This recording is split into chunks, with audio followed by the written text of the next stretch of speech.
as much as we are seated with Christ in heavenly places, it's your spirit that was seated. Your soul still needs to be renewed. It needs to be worked on. So this work needs to be done intentionally every day. You don't let a negative thought pass by. No, you take captive. You finish it on the spot.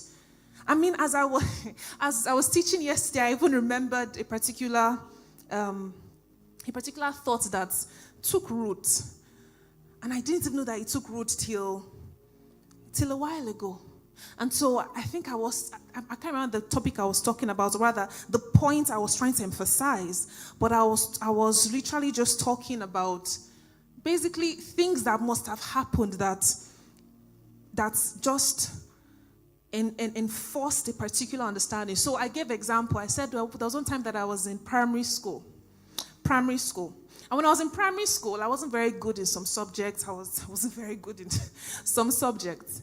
And so in primary school, I think it was right after the stammering started. So there was already the wanting to step back, wanting to just stay behind. And so, you know how it is in primary school when there are cliques in your class. Do you understand that? There's the big girls cliques, the fresh boys cliques, boys that used to sag and do as if they're... And there is always somebody like the alpha female that once she says that, I want to use the toilet, all the females will say, I also want to use the toilet. So, I think I was in primary 2 or 3. So, I was quite close to the alpha female. I didn't even know she was alpha anything. I just knew that.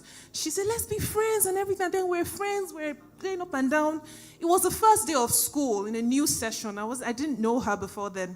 Primary school, I still remember. Can you imagine? So, then later on, our real friend, our best friend, finally came into the school. So as clear as night as day, she did as if she didn't know me again. She now started going with her friend, and then now, I felt betrayed. But what will I do? There was now one time that we had free period. And then because we had free period, we're playing, everybody was just, having fun, just being themselves. So she now said, okay, since we have free period, let us teach ourselves the subject. So she took a marker and was calling people up, giving them the marker to write on the board. She would ask questions and they must write the answer. So she called somebody up. He wrote it. Oh, that's good. You can go back to your seat. She called me up.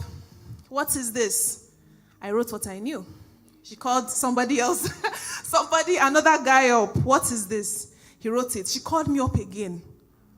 I wrote it. She called the guy up again. So somebody, one young boy that was like a loudmouth in the class.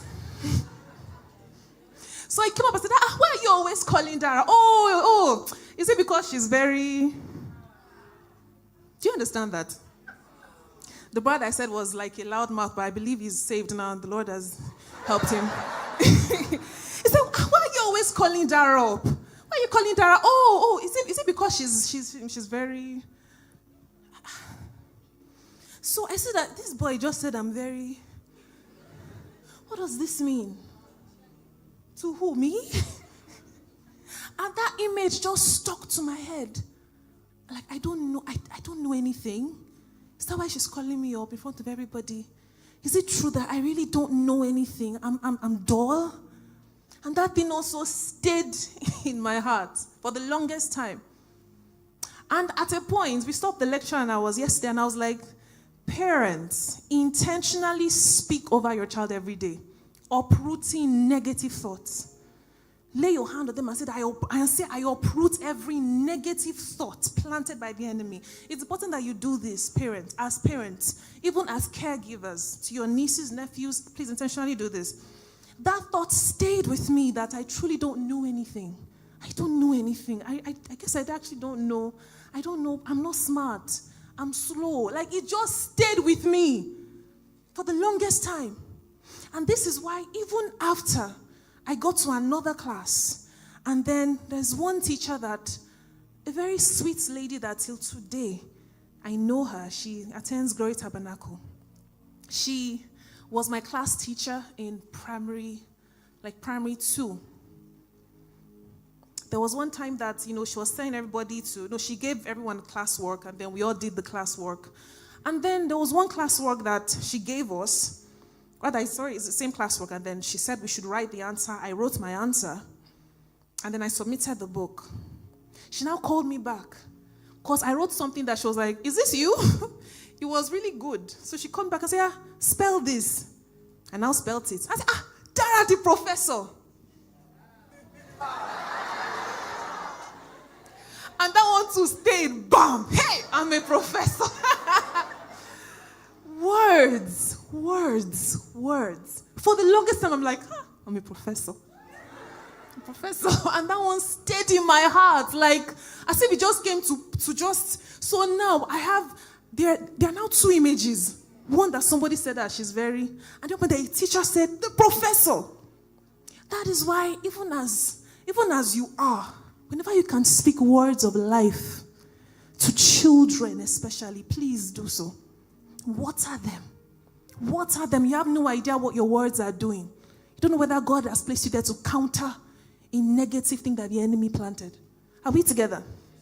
So it's to just also show the effect of words that even till now I can still remember. And I can remember the effect it had on me. Because there was only one person that they used to call professor in the class. Only one young man.